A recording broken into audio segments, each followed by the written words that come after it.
Before we proceed, we will now present a special documentary on the Provincial Assembly of the Punjab, showcasing its journey, achievements and contributions to democracy. We hope this documentary provides a glimpse into the evolution of democracy in this region. Ladies and gentlemen, let's have a look.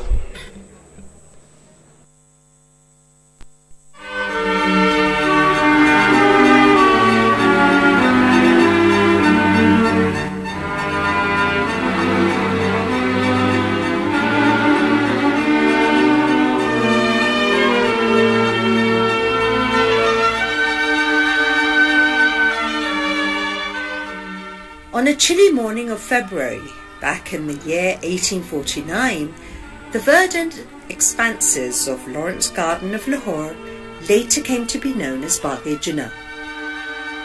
History of the region witnessed a never-seen-before style darbar, an assembly of native princes and nobles convened by Sir John Lawrence. The East India Company laid the foundation of a new style of governance.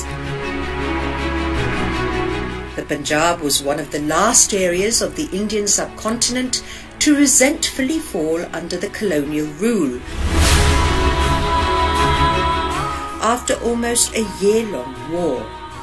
Immediately following its annexation, the Punjab was made part of the Bengal Presidency and administered separately by a Board of Administration. After 1853, the board was replaced by Lieutenant Governor's rule. After the War of Independence, people of subcontinent were introduced for the first time with a system of governance. That was a great change for the people of subcontinent. In 1858, as the dust of the 1857's War of Independence settled elsewhere in the subcontinent, Punjab, along with the rest of British India, came directly under the rule of the British Crown. The Indian Councils Act 1861, supplemented by the Indian Councils Act 1892, laid the foundation for the establishment of a local legislature in the Punjab, and the first ever legislature in the Punjab was constituted in 1897. The General Clauses Act 1898, moved by Sir Louis William Dane on 1st November 1897 and passed by the Council on April 15, 1898, was the first enactment in the history of Punjab. The Council of the Lieutenant Governor was a nominated body of 10 members, and the Lieutenant Governor presided its sessions himself in the Government House, which is now called Governor House, Lahore. In 1921, under the Government of India Act 1919, the councils of the Lieutenant Governor of Punjab became Punjab Legislative Councils and functioned during the period from 1921 to 1936. The seat of the council was shifted to Darbar Hall, Civil Secretariat, Lahore. The council comprised 70% of the elected members and the rest were nominated. Some form of elections was there and some nominational form was there, and prior to that it was just the nominees of the governor. If we travel from 1897, it was a history of a nominated council, then becoming a legislative council, just having the right to legislate, no control over the government or no check over the government or no parliamentary oversight vis-a-vis to the working of the government. It was an honor for this legislature that Allama Iqbal was the member of this parliament. As the demand for a more responsible government and fully sovereign assemblies grew stronger, the British government was forced to introduce further constitutional reforms. These reforms were embodied in the Government of India Act 1935, introducing provincial autonomy, replacing the previous system of diarchy. The Legislative Council turned into Legislative Assembly, and the office of President was redesignated as Speaker.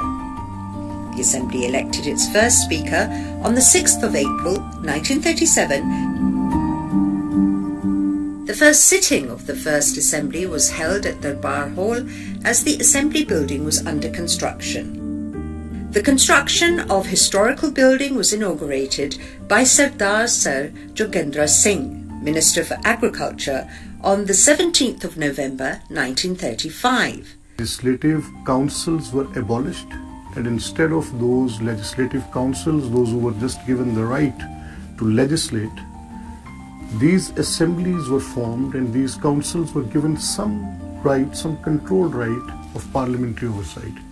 So once the working of the assembly came in, then it became an overarching model. Then it started checking the government through different, previously just the domain of the government.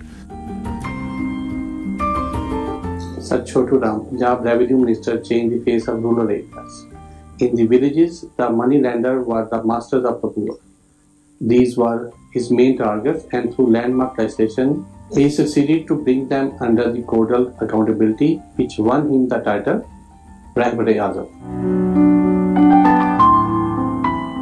Women started playing an active role in the political process. 1937, the first member who was in the Legislative Assembly was Jahan Ara Shahnawaz. She worked side by side with Quaid-e-Azam Muhammad Ali Jinnah Sahab and with Mohtarama Fatma Jinnah.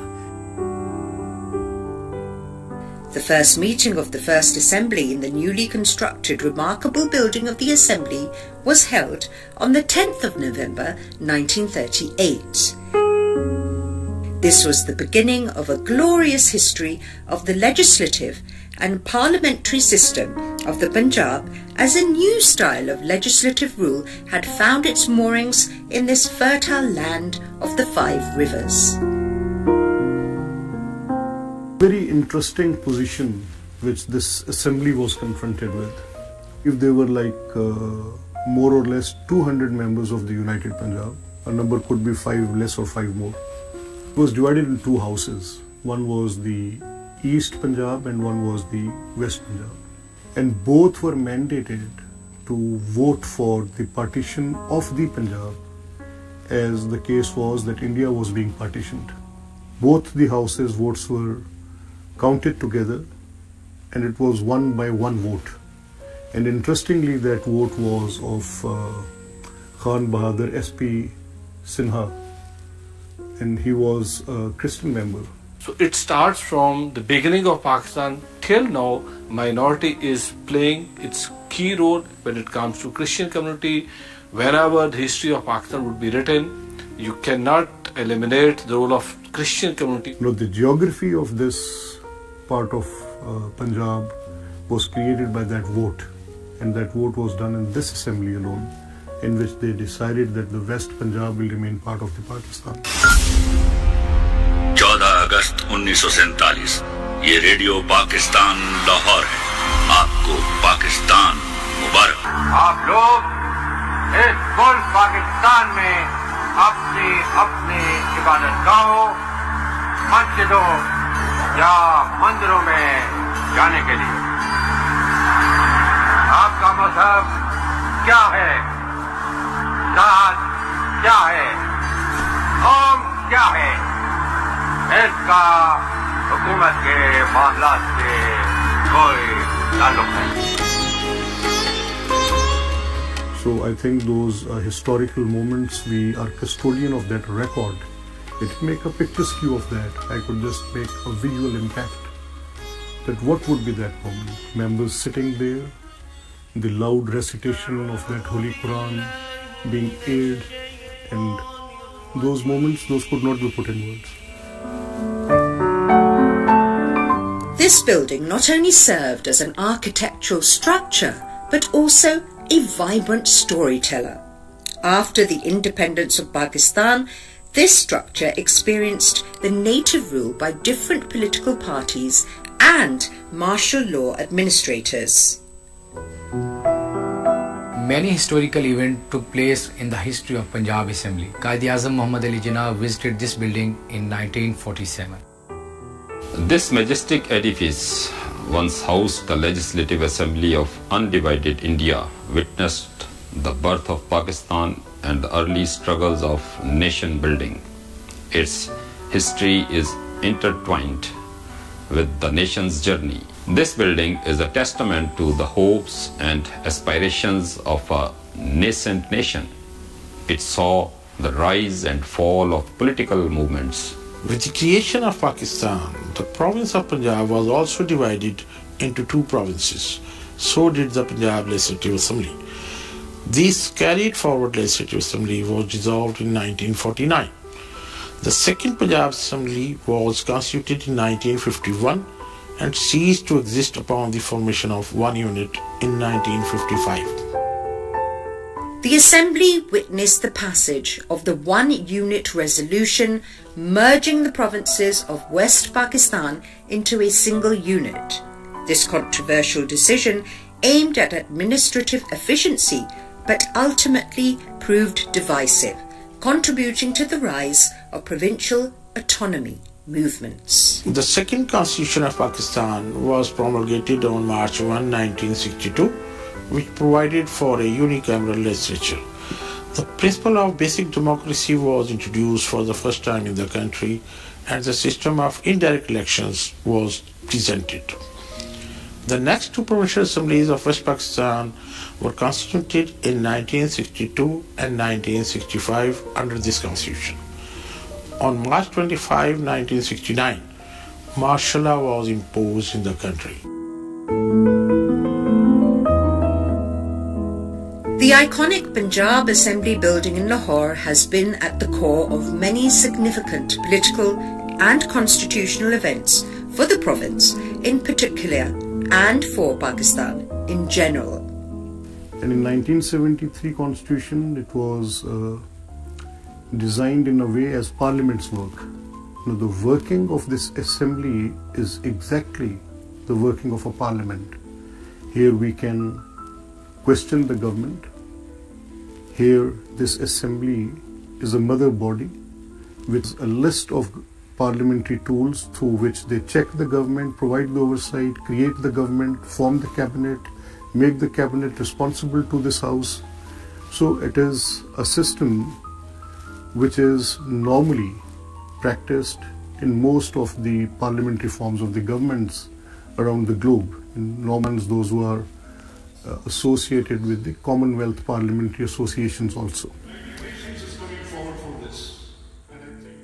The second Islamic Summit Conference was held in Punjab Assembly Building in February 1974. The summit minar was built in the center of Charing Cross to commemorate this historic conference.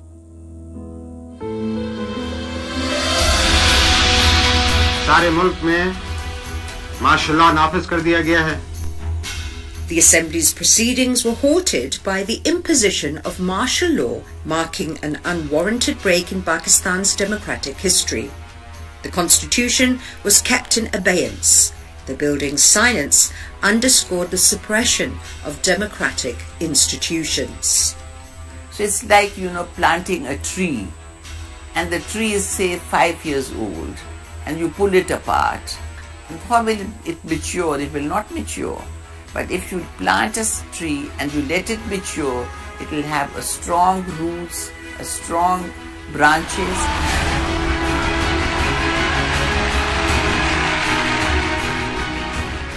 The Assembly witnessed the return of democratic elections in 1985, albeit under a heavily controlled political landscape.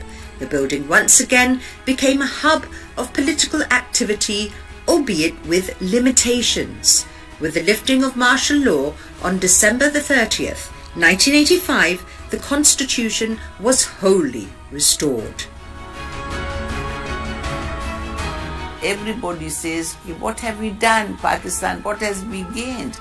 I feel that Pakistan has gained a lot. We are not losers. We are achievers. But there is a lot more to achieve, which we will. We celebrated our Golden Jubilee in 1987 on completion of 50 years in this building. The parliamentary journey was once again intercepted by yet another military coup on the 12th of October 1999. the proclamation of emergency kept the Constitution of Pakistan and the political institutions inactive for 3 years. Ultimately, general election was held on the 10th of October 2002, reinstating the parliamentary institutions. So if I draw the line and put 3 marks, 1 mark is of parliamentary oversight, for which we have different tools. 1 mark is for creation of the executive as being the birthplace for the government is this house. And thirdly, for the well-being of the people, to legislate, to pass bills, money bills, to pass budgets. So it's the place where you sit, you talk, you engage in dialogue. And in these words, the words which are uttered here are basically the foundation for the society.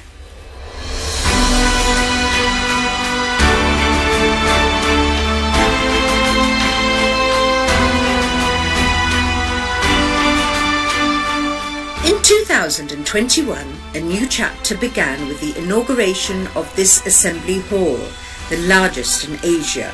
The building has been constructed with the needs of the next century in mind. It features eyes and nose lobbies with capacities of 200 each.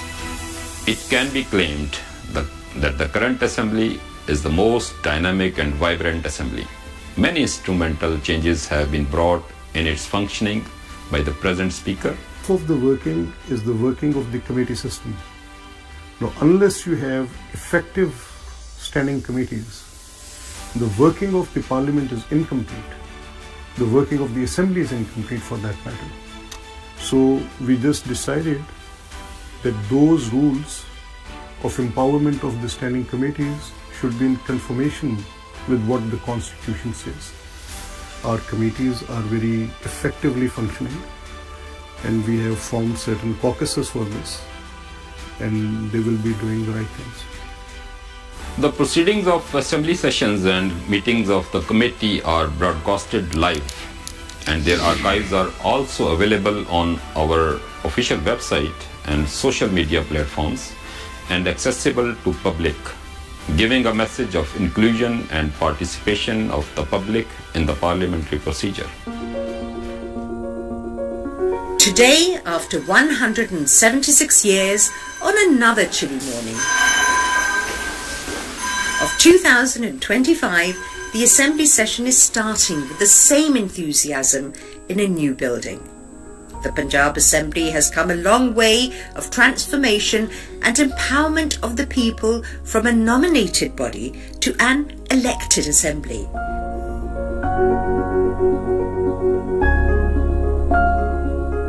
This time, the Chief Minister of Punjab took a very daring initiative, and she advised and approved a summary that we will hold a National Minority Day in Punjab Assembly. Likewise, the President Speaker supported us, and he summoned a special session on minority days in the Punjab Assembly. And that day was dedicated for the minorities. In India, all the Sikh marriages are registered under Hindu Marriage Act, but Punjab province of Pakistan is the first one where the Sikh marriages are registered under Sikh Marriage Act. It has also witnessed the increased women participation in politics and their struggle for democracy. As a result, we today have the first female Chief Minister, Maryam Nawaz. I remember in 1977, there were only 12 women, and there were only 2 women who were from the minority. So from there, we were only total were 14 women. Today, we have 66 women in the assembly who are on the reserved seats. There are 9 women in the Punjab Assembly who are elected, and our CM is an elected CM. The story of the Punjab Assembly is a testament to the enduring spirit of democracy. As the province moves forward, the Assembly will remain a symbol of hope, a beacon of progress, and a testament to the power of the people.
Thank you very much.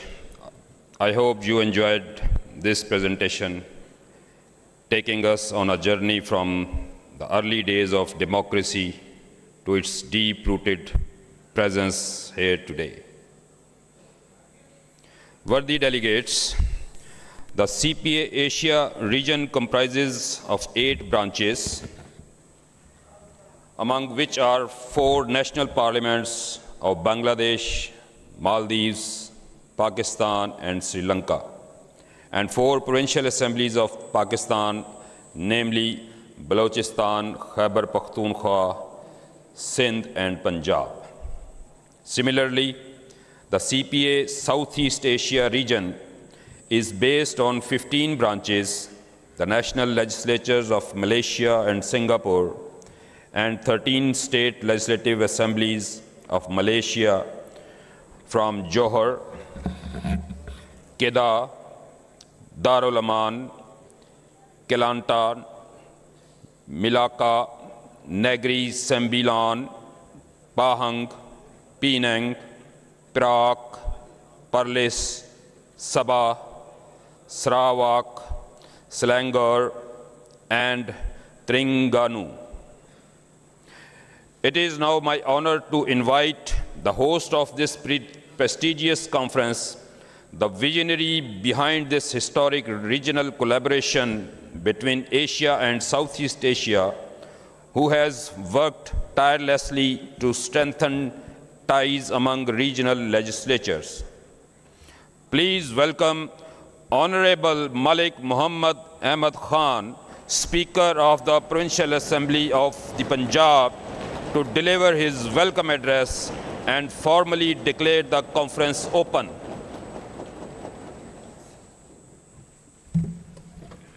Ladies and gentlemen, distinguished delegates, my sincere apologies for the quality of sound. I think I could not help it. It's the dome's echo which just went the way it is supposed to go, because echo matters. Honorable guests, distinguished delegates, I have been told to read out a paper which is actually difficult to me, but still, because it will become part of the CPA proceedings formally, so I have to go through the details of the paper.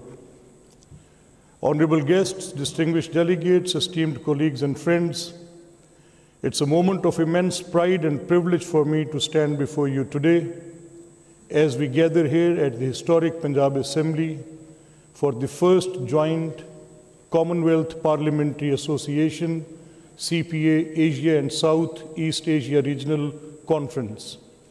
On behalf of the Punjab Assembly and people of Punjab, I extend my heartfelt gratitude and warmest welcome to each and every one of you who has traveled far from near and far across Pakistan and from different nations to be part of this significant occasion.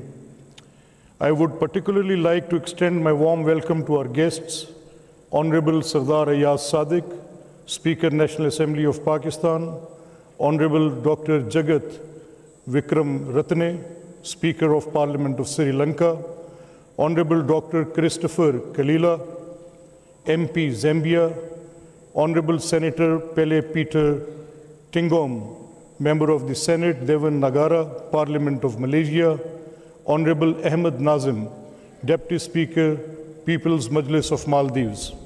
Your participation reaffirms the strength of our collective commitment towards meaningful dialogue and cooperation in addressing the pressing challenges of our times. The Commonwealth Parliamentary Association has for decades. Sir आवाज नहीं आ रही? वालेकुम सलाम. वालेकुम सलाम. Good afternoon my dear friend. यार ये नहीं नहीं ये नहीं उतरनी यार, ये रहने दे.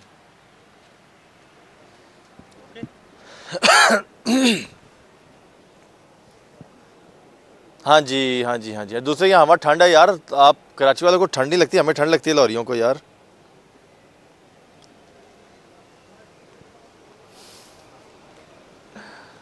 अच्छा तो ठंड नहीं लगन डी लाहौर आके?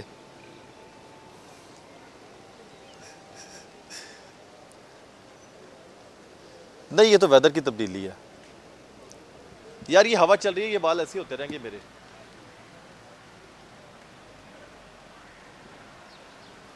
हाँ मार दो, कितनी देर में है? मैं खड़ा हूँ, वेट कर रहा हूँ, मैं वेट कर रहा हूँ, मैं वेट कर रहा हूँ, वेट कर रहा हूँ, वेट कर रहा हूँ। ओके ओके ओके कह रहे थे 3 से 4 मिनट में आ रहे हैं।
क्या हाल है आपका? ठीक है।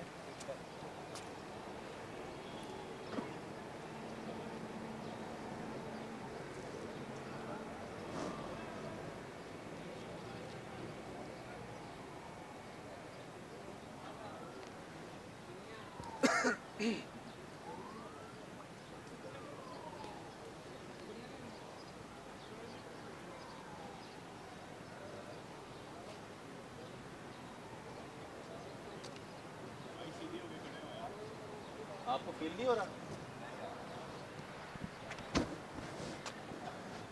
फुटपाथ से नीचे नहीं उतरता। तू शेख रशीद का भांजा ना होता ना।